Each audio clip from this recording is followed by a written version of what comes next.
Hi, this is Mrs. Dussel with Pasco eSchool, and I'm here to welcome you to our 2015 Summer School Spanish program with Pasco eSchool. There are 4 Spanish teachers here at Pasco eSchool. We have Mrs. Belknap, who teaches Spanish 2. We have Mrs. Dussel, who teaches Spanish 1, 2, and Spanish for Spanish speakers. We have Mrs. Obregon that teaches our elementary school Spanish, MJ or middle school Spanish, and Spanish 1. And we have Mrs. Sanchez, who teaches our Spanish 3, 4, and AP classes. Just in case you were wondering what we look like, here are pictures of us and also our corresponding telephone numbers.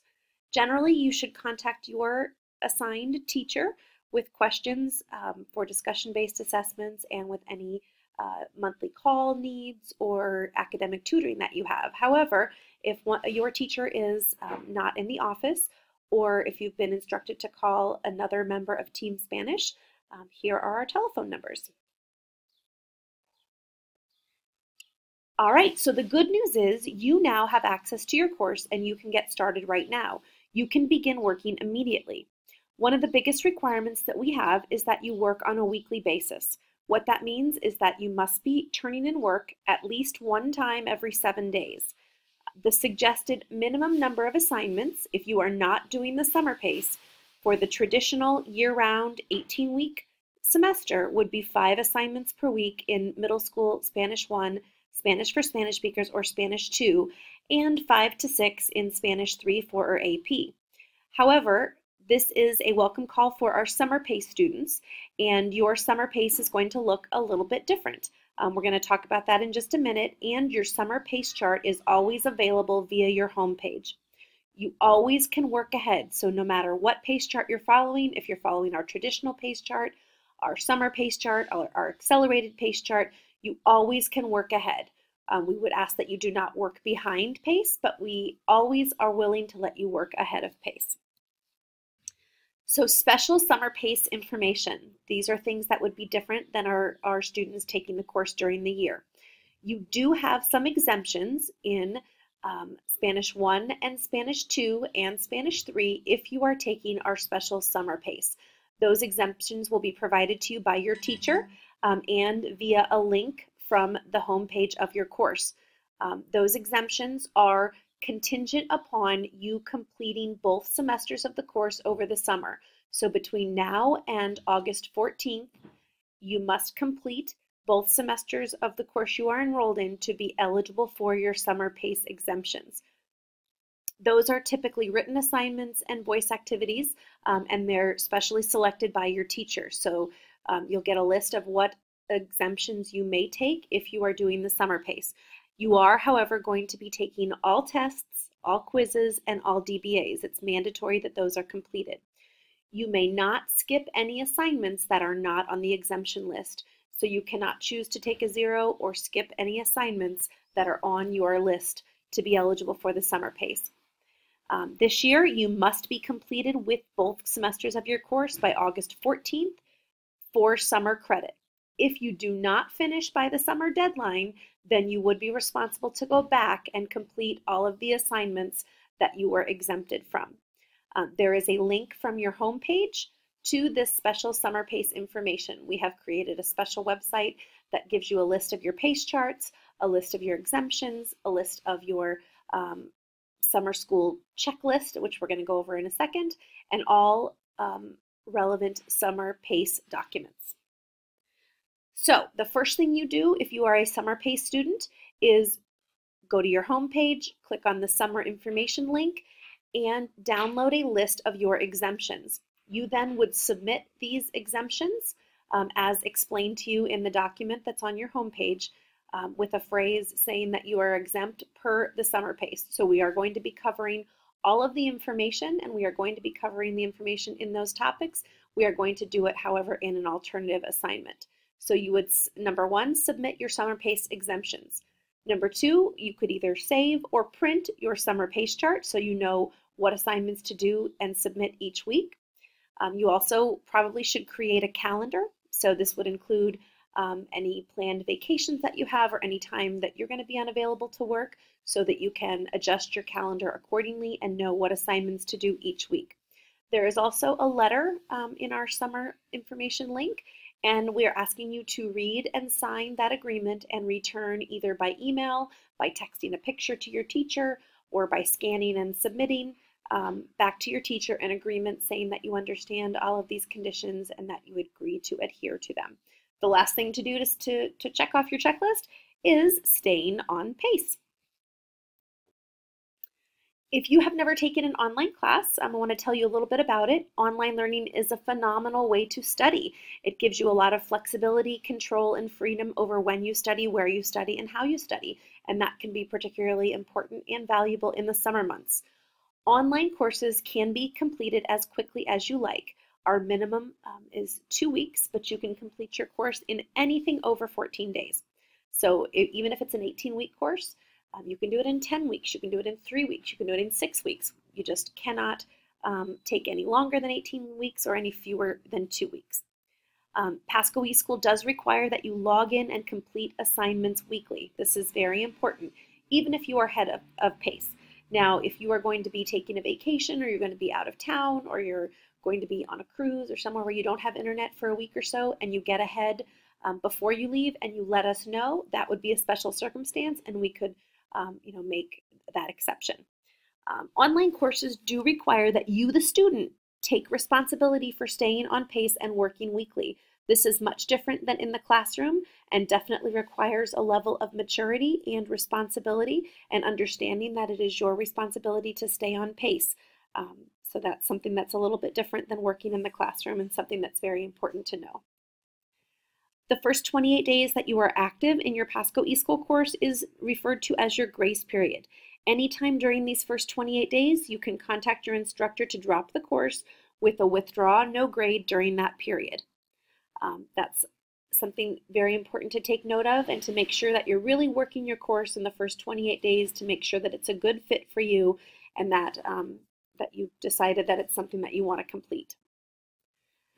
Make sure to stay in constant communication with your instructors. We do require consistent communication and consistent work habits. You can call us, text us, or email us whenever you have questions or concerns. We are here to help you.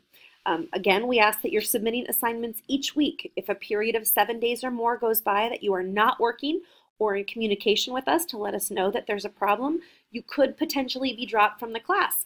We don't want that to happen, so if you cannot submit your work, please make sure to contact us and let us know how we can help. If you have never taken an online course, you might not be familiar with DBAs. DBAs are discussion-based assessments, and there's a conversation between you and your teacher about what you've learned. It's a good way for us to check your understanding of the material. They are mandatory, so don't be afraid. They're not scary or intimidating. It's really just a conversation between you and your teacher. It is mandatory that they are completed, and that's how you get the password to take the exam. You can only complete 1 DBA per day, and we do that so that you don't skip them and try to complete them all at once. We want you to be working in order and to do the DBAs when you get there, because obviously we wouldn't want you to be doing a DBA for material that you studied a month ago, because you're not going to remember it as well, and we want to make sure that that we can really gauge your understanding. So make sure to do them in order and on time, and do not skip any assignments. Call us when you're due for the DBAs. They are not scary, I promise. Code of ethics. During the enrollment process, you signed a code of ethics in the course request form, and what this means is that you are agreeing to submit your own authentic work, not work that's copied from another student or from another source without citing that source. Academic integrity is very important at Pasco eSchool and Florida Virtual School. Any violation of this agreement is grounds for discipline and could potentially be grounds for dismissal. So please make sure that you are submitting your own authentic work each time you submit an assignment. Monthly call requirements. So even though it's summer, we are still required to have at least 1 monthly contact with you and with a parent or guardian. Now, if you are completing the summer pace, we're going to be talking to you much more frequently because you'll be doing DBAs more frequently than that. But parents, we need to talk to you at least once a month. These calls are mandatory so that we can make sure that you're on pace for successful completion and that your parents know what's going on. We understand the summer months are busy and everybody's schedule is different.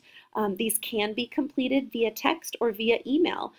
So parents, if you would like to have that option or take advantage of that option, you can complete your monthly calls via text or via email with your teacher. You can schedule them or you can just call, either way. If you're overdue for a monthly call and your teacher has reached out to you and not been able to get in touch with you, you could potentially be suspended from the class until we make contact. So just make sure if your teacher calls you that you call right back.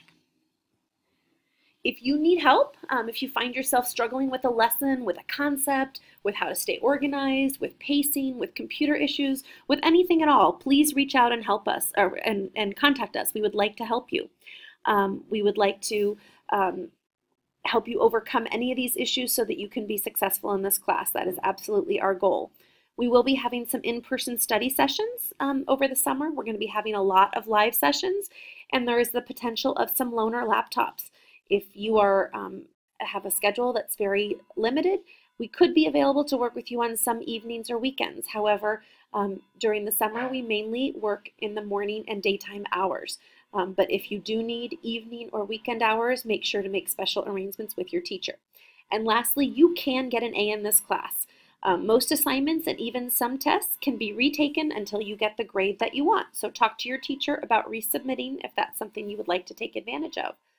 Our Spanish class progression is as follows. You have MJ Beginning Spanish, which can be taken in 6th, 7th, or 8th grade. Then you have High School Spanish 1, 2, 3, and 4. We also offer AP Spanish, and we have Spanish for Spanish speakers, if you are a native speaker. Your team Spanish teachers do use an application called WhatsApp, and it is a messaging texting application. So if you are a WhatsApp user, be sure to add us. It's not required. It's just another different way that you can contact your teacher if you choose. It is available for telephones and iPods, iPads on the Android and Apple platforms. If you are just doing segment 1 or segment 2, then make sure you communicate that to your teacher and you ask where you should start and where you should end. In Spanish 1, modules 5, 6, 7, and 8 are segment 2. So if you are only doing segment 2, you do not do 1, 2, 3, and 4. In Spanish 2, segment 2 is 6, 7, 8, 9, and 10 only. So if you are doing segment 2, you would not do modules 1 through 5 if you're taking Spanish 2. But definitely check with your teacher so they can give you some tips on where to start and where to end. Are you ready to get started? You can log in today and start completing work. Go ahead and email the follow-up form that is available on the Summer PACE link to your teacher. And actually, if you're doing the summer PACE, you can just email back the summer contract. And that will trigger your course change to active from classroom assigned. So if you have attended a live call and spoken with your teacher, you're ready to be activated. If you are watching this video, you can now call your teacher for activation. We would like for you to have a wonderful summer, and we look forward to working with you and helping you on your Spanish summer journey. Please don't hesitate to call us with any questions, and we look forward to grading your work. Have a wonderful day.